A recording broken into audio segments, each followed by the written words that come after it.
दर्शकवृन्द, पछिल्लो राजनीतिक घटनाक्रम, देशको राजनीतिक अवस्था, राजनीतिक दलहरू कतातिर मोडिरहेका छन्।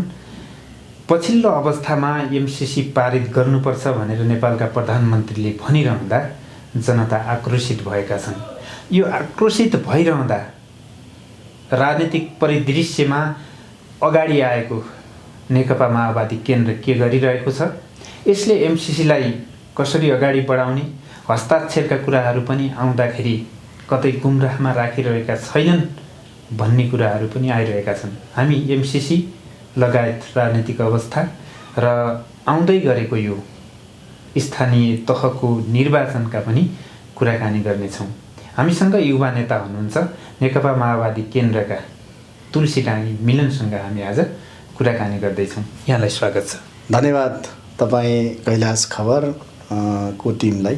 नेपालको राजनीतिक घटनाक्रमलाई हेर्दाखेरि कता कता आशंका उत्पन्न पनि भएका छन्। यो आशंका उत्पन्न हुनुमा कुन कुन राजनीतिक दल यसको हिस्सेदार बन्छन् र यो अवस्थाका बारेमा बताइदिनुहोस् न।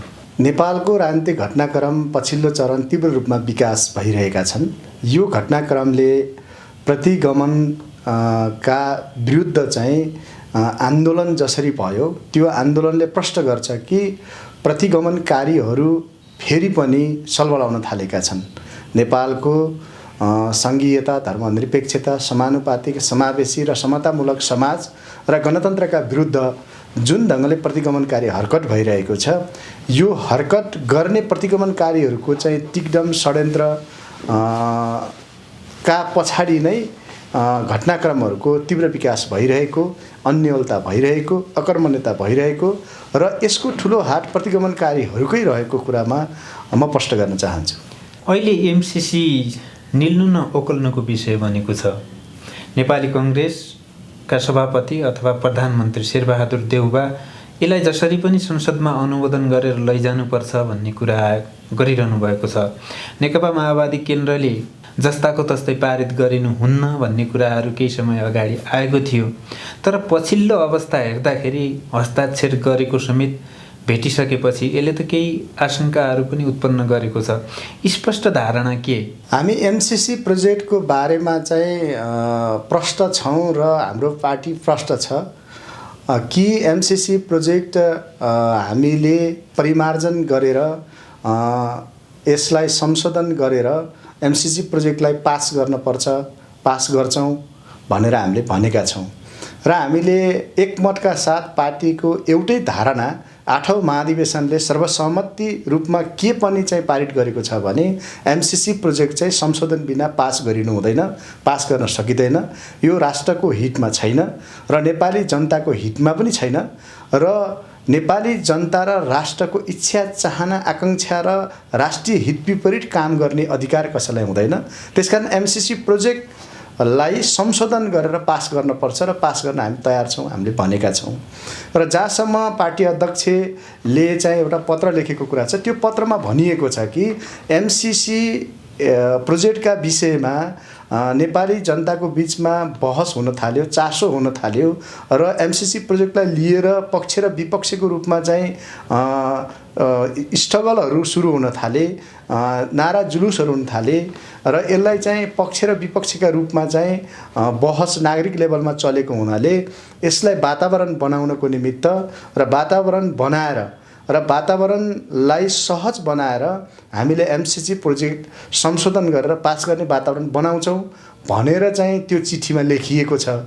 त्यो चिठीलाई कुनै नयाँ धेरै मतलब उचाल्न पर्ने, चिठीका बारेमा कन्फ्युजन हुनुपर्ने, चिठीका बारेमा कुनै त्यस्तो अकर्मण्यता र अन्योलता हुनुपर्ने जरुरी छैन।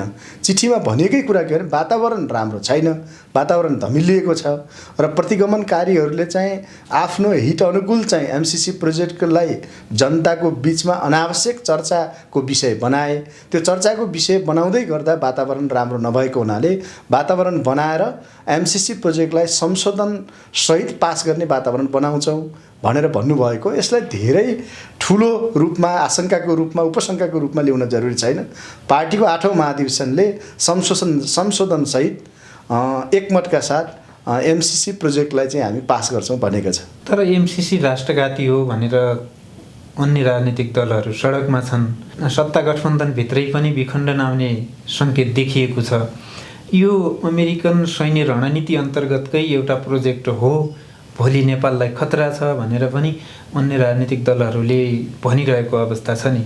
यो के यही अवस्थामा एमसिसी पारित भयो भने अमेरिकन सेनाहरू नेपाल आउने, नेपालको अखण्डतामाथि पनि धावा बोल्ने भन्ने किसिमकाहरू भनाइहरू पनि आएका छन्। सत्ता गठबन्धनभित्र रहेका दलहरू र सत्ताभन्दा बाहिर रहेका राजनीतिक दलहरू बिचमा एमसिसीबारे व्याख्या विविध तरिकाले भइरहेको छ, विभिन्न कोणबाट भइरहेका छन्। कतिपयले यसलाई राष्ट्रको हितमा छ, राष्ट्रको चाहिँ विकाससँग जोडिएको छ, विकास निर्माणका पाठसँग चाहिँ एमसिसी जोडिएर आएको छ र यसलाई सहज रूपमा ग्रहण गर्नुपर्छ भनेर भन्ने गरेका छन्। र केही सत्ता बाहिर रहेका दलहरूले एमसिसी राष्ट्रघाती छ र एमसिसी राष्ट्रिय हित विपरीत छ र एमसिसी प्रोजेक्ट चाहिँ सैन्य रणनीतिसँग सम्बन्धित छ, त्यसकारण राष्ट्रियता, स्वाधीनता र सार्वभौम अखण्डतामाथि यसले कहीँ न कहीँ आँच आउने काम गर्छ, त्यसकारण यो एमसिसीलाई खारेज गर्नुपर्छ भन्ने दुईटा तर्क र बहसहरू आजको राजनीतिक मञ्चमा पनि र आम रूपमा चलिरहेको विषय हो। त्यसलाई हामीले भनेका छौँ कि राष्ट्रिय हित अनुकूल संशोधन गरेर राष्ट्रिय स्वाधीनता, सार्वभौमिकता, राष्ट्रिय अखण्डतालाई असर नहुने गरी र सैन्य रणनीतिसँग सम्बन्धित छैन भन्ने कुराको क्लियर हुने गरी हामीले चाहिँ यसलाई संशोधन गर्ने र संशोधनसहित यसलाई विकास निर्माणसँग, पूर्वाधार निर्माणसँग, राष्ट्रहितमा यो सम्झौतालाई संशोधनसहित हामीले चाहिँ पास गर्ने र नेपालले त्यसलाई ग्रहण गर्ने भनेर एकमतका साथ हामीले 8औं महाधिवेशनमै क्लियर गरिसकेको कुरो छ। त्यसमा यस विषयमा धेरै चर्चा परिचर्चा गरिराख्नुपर्छ भन्ने मलाई लाग्दैन। तर राष्ट्रघाती हो भनेर भनिरहँदा अन्य राजनीतिक दल र बहुमत जनसमुदाय पनि एमसिसी पारित गरिनुहुन्न भन्ने पक्षमै देखिन्छन्। यद्यपि सत्तामा रहेका र सत्ता गठबन्धनमा रहेका दलहरू र केही अन्य राजनीतिक दलहरू पनि यो पारित गरिनुपर्छ भन्ने पक्षमा दुई खेमामा छन्। तर यसले पारित भयो भने के हुने र पारित भएन भने कस्तो अवस्था सिर्जना हुन्छ? यो एमसिसी प्रोजेक्ट चाहिँ इन्टरनेसनल नेसनल रूपमा चाहिँ एउटा बहसको विषय बन्यो र सत्ता गठबन्धनभित्र पनि सत्ता बाहिर पनि एउटा बहसको विषय बनेको कुरा जरुर हो। राष्ट्रघाती छ वा राष्ट्रिय हितमा छ भन्ने बहस पनि बाह्य सतहमा चलिरहेकै छन्। त्यहाँदेखि यो सतहमा बहस के हुन्छ भन्ने कुरा होइन। नेकपा माओवादी केन्द्रको 8औं महाधिवेशनले हुबहु एमसिसी कार्यान्वयन गर्न सकिँदैन, एमसिसी स्वीकार गर्न सकिँदैन र एमसिसी प्रोजेक्टलाई चाहिँ ग्रहण गर्न सकिँदैन। यसलाई संशोधन गरेर हामी चाहिँ एमसिसी प्रोजेक्टलाई ग्रहण गर्न अर्थात् राष्ट्रिय हित अनुकूल एमसिसी प्रोजेक्टलाई चाहिँ पास गर्न हामी तयार छौँ भनेर भनिसकेका विषय हो। यसलाई धेरै विषयमा चाहिँ अब हामीले चाहिँ यसलाई अझै थप चर्चा परिचर्चा गरिराख्न पर्छ भन्ने मलाई लाग्दैन, किनकि हामी एमसिसी प्रोजेक्टलाई संशोधन गरेर पास गर्ने भनेर हाम्रो 8औं महाधिवेशनले एकमतका साथ निर्णय गरेको छ र संशोधन हुन नसकेको सन्दर्भमा हामी एमसिसी चाहिँ पास गर्न सक्दैनौँ, एमसिसीको चाहिँ वकालत गर्न सक्दैनौँ, एमसिसी प्रोजेक्टको पक्षमा हामी उभिन सक्दैनौँ भनेर हाम्रो पार्टीले प्रष्ट ढङ्गले चाहिँ महाधिवेशनबाटै त्यो पास भइसकेका कुरोलाई चाहिँ म धेरै व्याख्या गर्न चाहँदैन। भारतले धेरै ठाउँमा सीमा अतिक्रमण गरेका तथ्यहरू पनि बाहिर आए। अर्कोतिर हालसालै पनि चीनले पनि सीमा अतिक्रमण गर्यो भन्ने कुराहरू पनि अफवाह हो या साँच्ची गयो, ती कुराहरू तथ्यगत ढङ्गले आउँदै गर्लान्। एकातिर भारतको हेपा प्रवृत्ति र अर्कोतिर अमेरिका सोझै भारतको बुई चढेर नेपालमा आउने, चाइनामाथि प्रहार गर्ने एउटा रणनीति हो भन्ने कुराहरू पनि छ। यस विषयमा कतिको जानकार हुनुहुन्छ र के भन्नुहुन्छ? भारत र नेपालको बिचमा र नेपाल र चाइना बिच, भारत र चाइना नेपालका छिमेकी मुलुकहरू हुन्, मित्र राष्ट्रहरू हुन् र मित्र राष्ट्र भएकै कारणले नेपाल र भारत र चाइनालाई समान ढङ्गको चाहिँ व्यवहार र समान ढङ्गको चाहिँ सम्बन्ध नेपालले विस्तार गर्नुपर्छ भन्ने लाग्छ। त्यसकारण चाहिँ चाइनाभन्दा भारतसँग चाहिँ अलिक बढी सांस्कृतिक रूपमा, धार्मिक रूपमा र समुदायको स्तरमा जुन प्रकारको खुला सीमाका भएका कारणले हाम्रा यी सम्बन्धहरू छन्, यी सम्बन्धहरूलाई पनि जगेर्ना गरेर जानुपर्छ र दुवै छिमेकीहरूसँग सम्मान सम्बन्ध, सम्मान व्यवहार र सम्मान नीति अवलम्बन गरेर हामी अगाडि बढ्दा नै मतलब नेपालको हित हुन्छ, नेपाल राष्ट्रको हित हुन्छ, राष्ट्रियता, स्वाधीनता र सार्वभौमिकताको रक्षा हुन्छ र राष्ट्रियता, सार्वभौमिकता र स्वाधीनताको बारेमा कोही प्रश्न उठ्ने गरी मतलब चाहिँ दुवै छिमेकी मुलुकहरूबाट सीमा अतिक्रमण भएका कुराहरू जहाँ आइरहेका छन्, जहाँ भइरहेको कुरा पनि हामीले सुनेका छौँ र देखेका छौँ। यी सबै विषयमा कूटनैतिक तौरबाट एउटा मैत्रीपूर्ण ढङ्गले राष्ट्रिय हितमा, राष्ट्रिय अखण्डता, सार्वभौमिकता र सार्वभौम राष्ट्रको रक्षाको हितमा चाहिँ कूटनैतिक चाहिँ छलफल र कूटनैतिक चाहिँ ढङ्गबाट चाहिँ यसको हल खोजिनुपर्छ भन्ने मेरो धारणा हो र हाम्रो पार्टीको धारणा पनि त्यही हो। एकातिर भारतले नेपालका नेताहरूलाई पनि थर्काइरहने, हेपा प्रवृत्ति देखाइरहने, अर्कोतर्फ छिमेकी पनि भनिरहने र सीमा अतिक्रमण भइरहने जुन प्रवृत्ति देखिएको छ, यी प्रवृत्तिहरूलाई कटाक्ष गर्नका लागि अथवा निस्तेज पार्नका लागि नेपालका राजनीतिक दलले कस्तो भूमिका खेल्नुपर्छ, नेतृत्वले कस्तो भूमिका खेल्नुपर्छ र दलको भूमिका के हुनुपर्छ, तपाईँलाई के लाग्छ? यो 12 बुँदे सहमति हुँदाखेरि भन्दा पनि अलिकति म पहिलेदेखि जोड्न चाहन्छु। 7 सालमा राणा विरुद्धको आन्दोलन होस् या 46 सालको जनआन्दोलन र 52 सालमा सुरु भएको जनयुद्ध र 62-63को आन्दोलनसम्म आइपुग्दाखेरि परिवर्तनको आन्दोलनलाई भारत सरकार अर्थात् भारतले कहिल्यै पनि नकारात्मक दृष्टिकोणले हेरेको छ अथवा ऊद्वारा गाइडेड गरेको छ भन्ने कुरा जहाँ आउन खोज्छ त्यो कुरामा म आफैलाई त्यति विश्वसनीय ढङ्गले चाहिँ त्यो कुरालाई मैले विश्वास गर्दैन। किनकि यो यहाँको परिवर्तनको आन्दोलनको कुरा, यहाँको सत्ता परिवर्तनको कुरा, यहाँको परिवर्तनको आन्दोलनको कुरा र यहाँको सत्ता परिचालन गर्ने कुरा र यहाँको चाहिँ आन्तरिक मामिलामा चाहिँ कसरी अगाडि बढाउने भन्ने कुरामा चाहिँ आन्तरिक राजनीतिक पार्टीहरूको कुरा हो। त्यो बरु 12 बुँदे सहमतिपछि नेपालमा राजतन्त्रको अन्त्य भयो, गणतन्त्रको घोषणा भयो र त्यसको साथ राजनीतिक दलको तर्फबाट चाहिँ गिरिजाप्रसाद कोइरालाले नेतृत्व गर्नुहुन्थ्यो र विद्रोही माओवादीका तर्फबाट कमरेड प्रचण्डले नेतृत्व गरेर राजतन्त्रको अन्त्य गरेर गणतन्त्रको घोषणा गर्ने र आजको परिवर्तनको यो अवस्थासम्म आइपुगेको कुरा सत्य हो। त्यसैले गिरिजाप्रसाद कोइरालालाई त्यो 62-63को आन्दोलनले सम्मान गर्न पर्थ्यो कि पर्दैन थियो, सम्मान गर्यो कि गरेन र त्यो आन्दोलनमा चाहिँ गिरिजाप्रसाद कोइरालाले खेलेको भूमिकाप्रति राजनीतिक पार्टीहरूले चाहिँ कसरी सोचे, कसरी हेरे त्यो इतिहासले मूल्याङ्कन गर्ला र गर्दै आउला र इतिहासको विषय हो त्यो।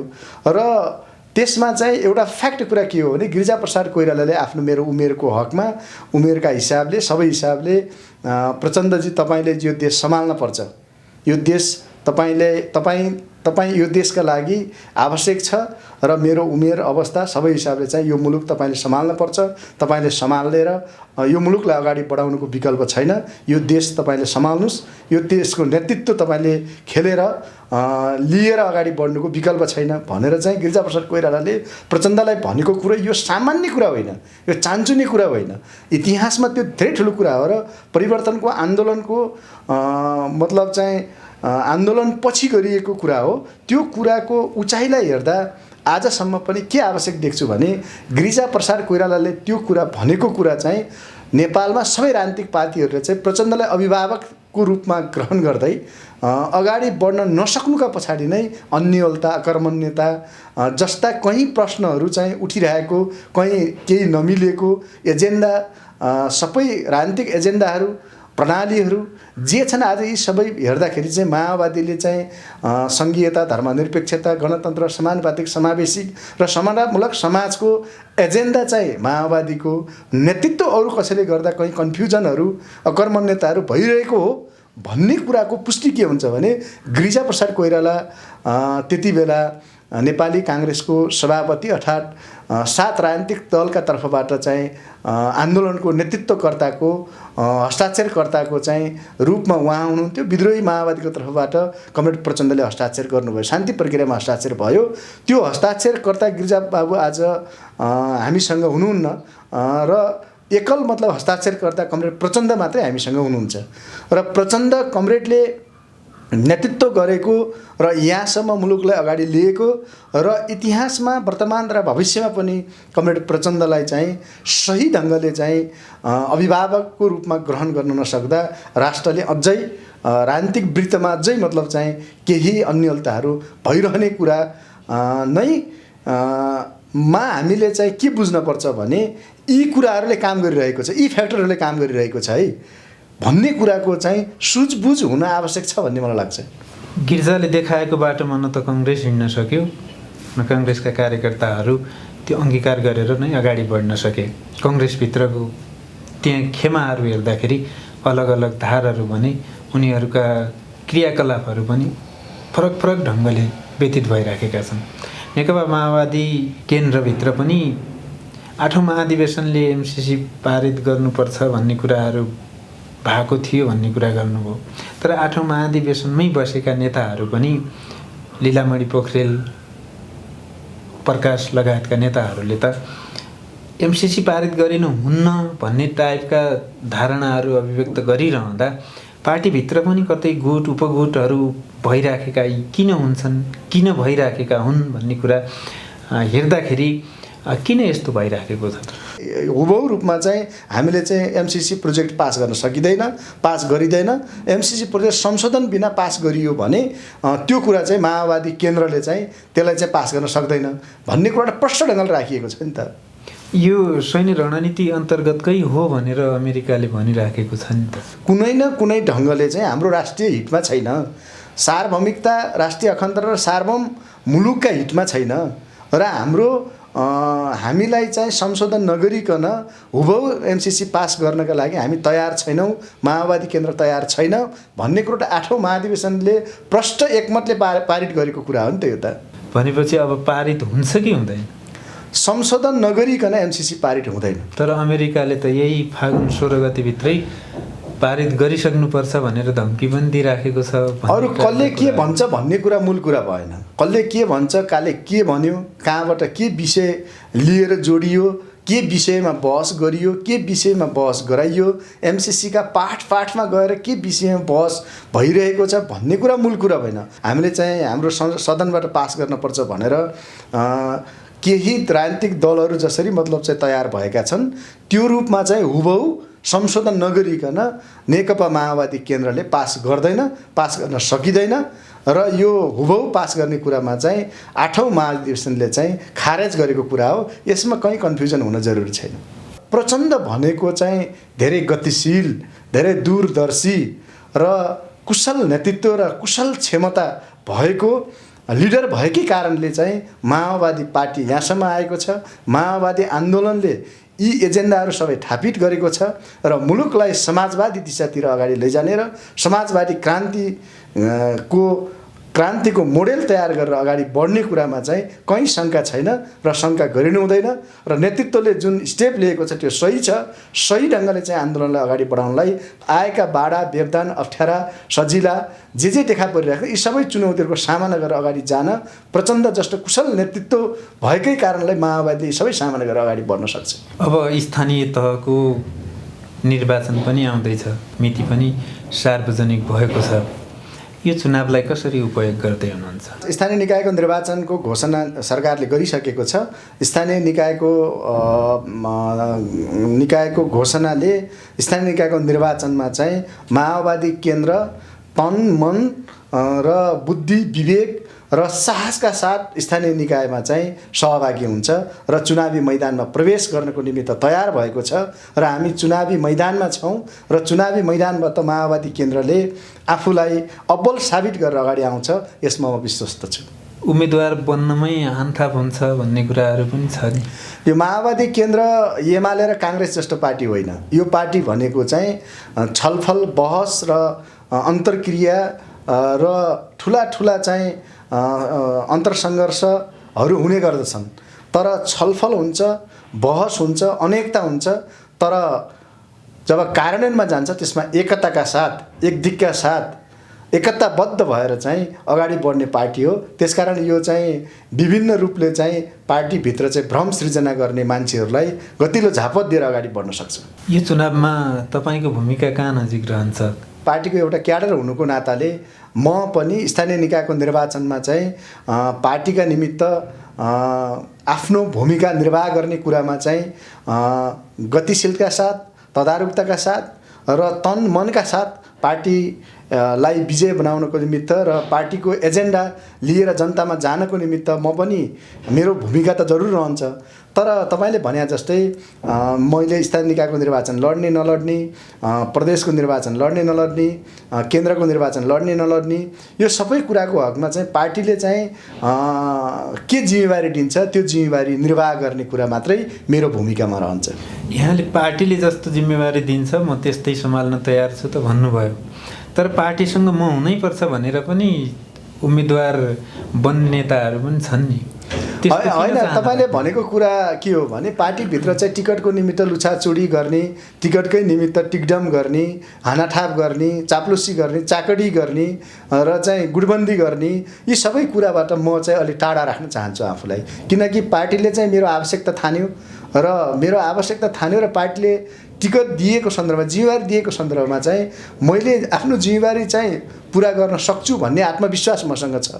तर मैले पार्टीको चाहना, इच्छा, आकाङ्क्षा र पार्टीको आवश्यकता भन्दा मेरो छुट्टै व्यक्तिगत आवश्यकता, चाहना, आकाङ्क्षा प्रधान हुँदैन। प्रधान कुरो पार्टीको चाहिँ आवश्यकता के ठान्छ त्यो कुरामा चाहिँ म आफूलाई चाहिँ जुनसुकै क्षेत्रमा उभ्याउन म तयार छु। प्रदेश 5 को राजधानी दाङ र दाङका स्थानीयवासीहरूको चाहना त मिलन उम्मेदवार बन्नै पर्छ, अगाडि बढ्नुपर्छ भन्ने चाहना राखेका छन्।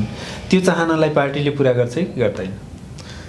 त्यो पनि मेरो व्यक्तिगत विषय भएन। त्यो चाहिँ पार्टीले, मैले अहिले हजुरलाई भनिसकेँ, अगाडि नै भनिसकेँ कि पार्टीले के आवश्यकता छान्छ, जनताले के निर्णय गर्छ र कार्यकर्ताले चाहिँ के निर्णय गर्छन् र समग्रमा चाहिँ पार्टीले चाहिँ मलाई के निर्देश गर्छ त्यो कुरा चाहिँ मैले आत्मसात गर्छु। दिएको जिम्मेवारी भन्दा म आफूलाई टाढा राख्न कहिल्यै पनि म इच्छुक रहेन। म आज पनि हुँदैन, भोलि पनि हुँदैन। अखण्डता यो चुनावमा पनि लागू होला नि। पहिलेका निर्वाचनहरू जित्थे, त्यसरी नै अहिलेको चुनाव पनि जित्ने रणनीतिमा त होला नि। त्यो कसरी चिन्नुहुन्छ? होइन, रणनीति रूपमा रणनीति कस्तो, रणनीति मान्छेसँग के छ कस्तो छ भन्ने कुरा भएन। चुनाव निर्वाचन भनेको चाहिँ जनताले आफ्नो मत प्रयोग गर्ने थलो हो र आफ्नो इच्छाको उम्मेदवारलाई चाहिँ मतदान गर्ने थलो हो र आफ्नो इच्छाको व्यक्तिलाई मतदान गर्ने, स्वतन्त्रपूर्वक ढङ्गले चाहिँ मतदान गर्ने, अधिकार प्रयोग गर्ने थलो हो।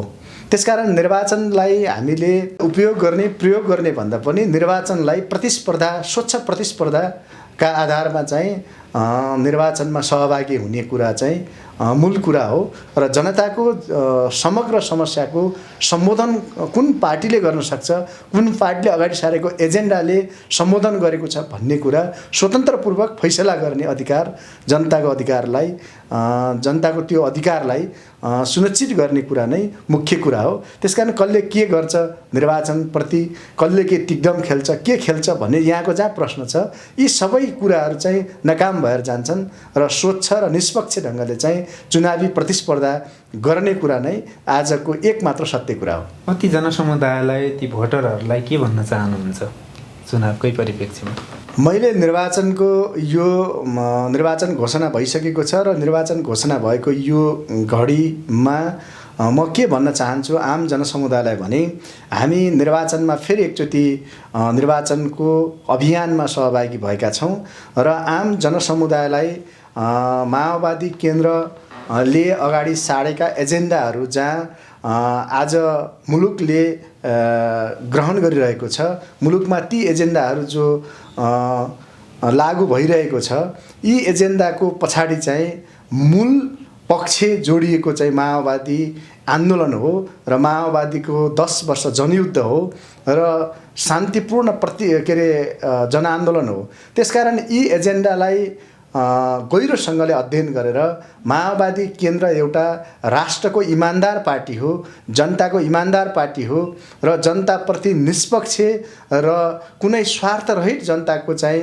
भावना, जनचाहना र जनआकाङ्क्षाले परिचालन हुने पार्टी भएका कारणले माओवादी पार्टीलाई एकचोटि राष्ट्र निर्माणका लागि र मुलुकलाई परिवर्तनको सबै एजेन्डालाई संस्थागत गर्नका लागि र मुलुकका विकास निर्माणका चाहनाहरूलाई चाहिँ पुरा गर्नका लागि निष्पक्ष ढङ्गले, स्वतन्त्र ढङ्गले र गहिरो ढङ्गले माओवादी पार्टीप्रति समीक्षा गरेर, अध्ययन गरेर र सचेत र सतर्क हुँदै माओवादी पार्टीलाई मतदान गर्नुहोस् भन्ने आशा गर्न चाहन्छु। हस्, महत्त्वपूर्ण विचार र समय दिनुभयो त्यसको लागि यहाँलाई धेरै धेरै धन्यवाद। कैलाश खबरलाई तपाईँहरूले जुन विचार राख्ने अवसर दिनुभयो, यहाँहरूलाई पनि म हार्दिक धन्यवाद दिन चाहन्छु। दर्शकवृन्द, आजको बसाइ यति नै। हामी विविध विषयमा रहेर कुराकानी गऱ्यौँ।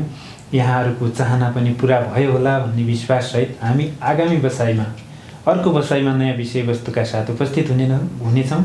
आजलाई भने बिदा दिनुहोस्। नमस्कार।